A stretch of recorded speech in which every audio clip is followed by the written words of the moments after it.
Указом главы республики от 26 марта свою деятельность прекратили предприятия торговли и салоны красоты. Однако некоторые предприниматели продолжают работать, несмотря на предписания. Для того, чтобы проверить работу запрета о торговле и услугах, наша съемочная группа выехала на рейд совместно с представителями Министерства предпринимательства. По сообщению специалистов, по городу уже было проверено порядка 900 проверок точек торговли и общепита.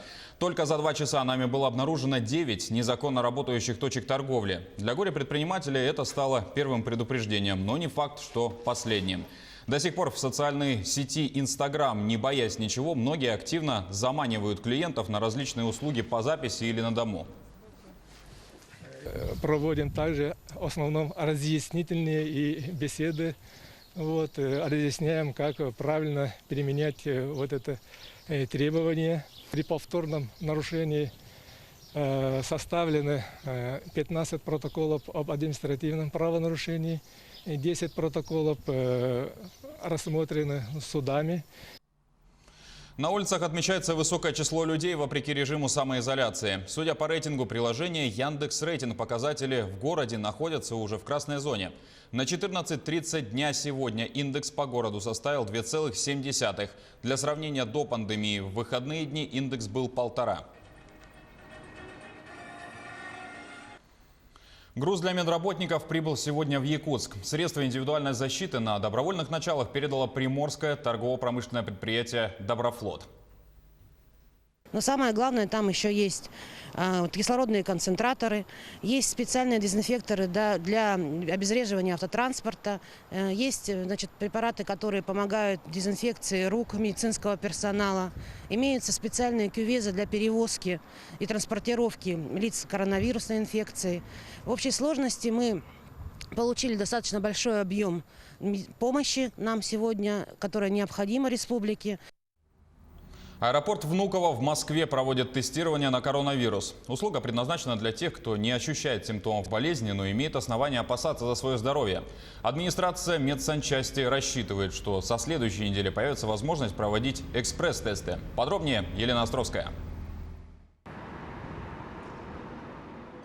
Поток пассажиров в аэропорту Внуково, и не только там, сократился в разы. На табло вылеты и прилеты заполнены считанные строчки. Опустели холлы, кафе и магазины закрыты до лучших времен. Эпидемия коронавируса нанесла по авиаперевозкам серьезный удар. Люди, если и решаются отправиться куда-либо, то только по крайней необходимости, как Валерий Бакаев. Летать, конечно, боязно. У меня просто семейное обстоятельство. Внук попал в Семашко. В тяжелом состоянии. Пришлось бежать, решать вопрос. Вопрос решился, сейчас полегче стало, я домой сразу. А так что с возрастом я строго на карантине сидел, на самоизоляции. Медсанчасть аэропорта с недавних пор предлагает всем, кто имеет основания опасаться за свое здоровье, сдать тест на наличие коронавирусной инфекции и антител. Обследование проводится в будние дни по предварительной записи. Сдача анализа занимает примерно 15 минут. На получение результата может уйти несколько дней.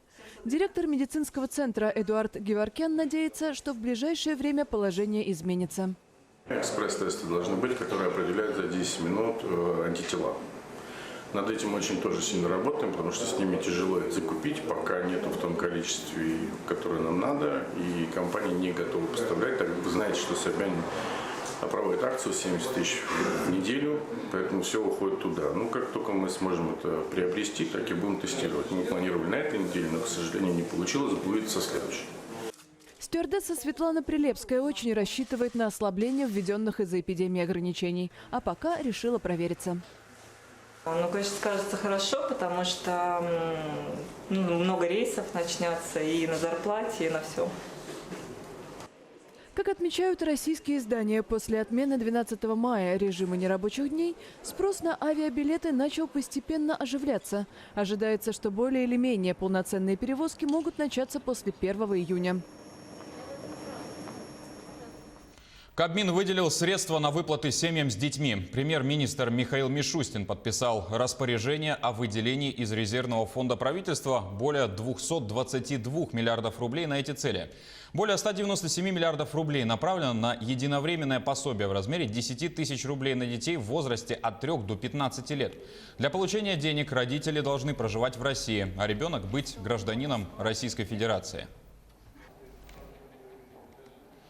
Российский Минкульт разрабатывает вариант рассадки зрителей в театрах. Планируется в конце лета направить в Роспотребнадзор рекомендации для их безопасного открытия после снятия ограничительных мер в стране. Летом, в конце июля-начале августа направят вариант рассадки и иных условий санитарной безопасности, который сочтет оптимальным театральное сообщество, рассказала замминистра культуры России Алла Манилова. Отмечается, что одной из мер безопасности будет шахматный порядок рассадки зрителей. При этом в варианте в зале на 500 мест поместится 75 человек. Также напомню, ранее Роспотребнадзору дали задание разработать меры по открытию кинотеатров. Инициатором снова выступил Минкульт России совместно с крупнейшими сетями залов. Отмечается, что решение принимает руководство органов исполнительной власти в субъектах. Для этого в их адреса направлены письма с просьбой в самое ближайшее время проинформировать о возможных сроках возобновления киносъемочной деятельности на территории отдельно взятых регионов. С началом пандемии весь мир перешел в онлайн-режим. Галереи, театры, музеи теперь можно посетить, не выходя из дома. Вокалисты также ответили новому вызову времени и начали проводить онлайн-выступления. Пришелся ли по вкусу музыкантам такой формат концертов? В материале Айсены Бурнашовой. Концертный зал всегда был главной площадкой, местом встречи зрителя и музыканта. Ну а сейчас, когда все культурные и развлекательные заведения закрыты, то главным проводником в мир музыки становится смартфон или ноутбук. Что не сможет меня сдержать. Участница популярных телевизионных шоу «Голос» и «Главная сцена», бэк-вокалистка Манижи и рэпера Басты, певица и музыкант Юлина Попова. Во время пандемии она провела уже несколько онлайн-концертов и отмечает, такой формат вдохновлен временем. Так можно было делать вообще всегда, по идее, да? Допустим, какой-нибудь гитарист живет в Испании, барабанщик живет где-нибудь, не знаю, в Канаде, и кто-то еще там где-то живет. Круто, когда у людей мозг сразу как бы переворачивается и срабатывает именно вот в том русле, начинает работать, в котором нужно. Это прикольно.